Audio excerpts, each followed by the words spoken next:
June 9th. Happy International Day of Celtic Art. Today isn't a day for quietly admiring old museum pieces behind velvet ropes.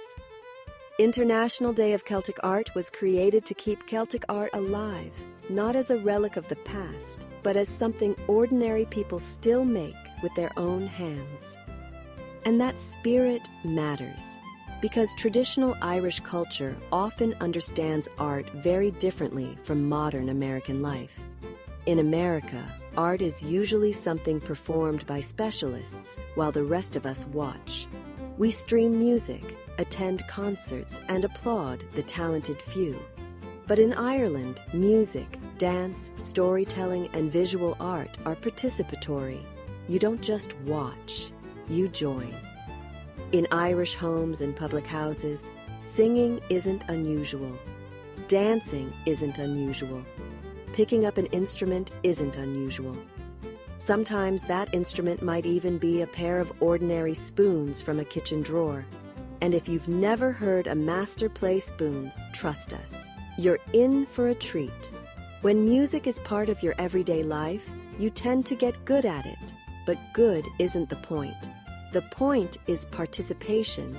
The same spirit lives in Celtic visual art. The lines do not sit still. Spirals become knots. Knots become rivers of motion.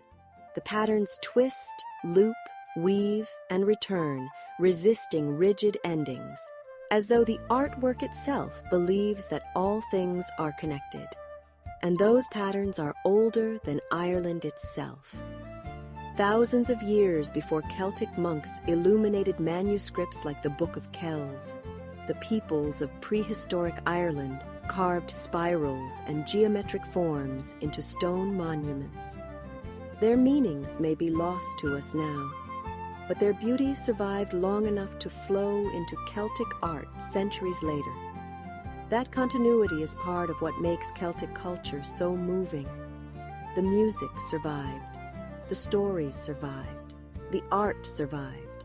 Generations left Ireland, crossed oceans, and built new lives far from home, but they carried the culture with them.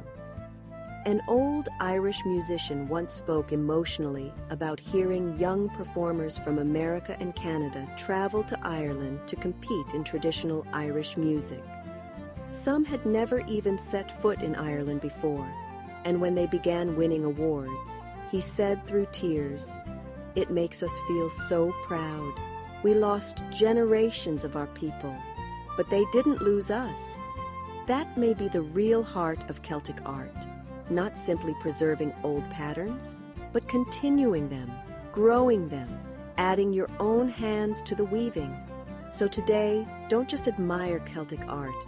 Draw a spiral, learn a knot, sing a song, make something beautiful, join the pattern, because traditions survive and grow when ordinary people keep creating them together.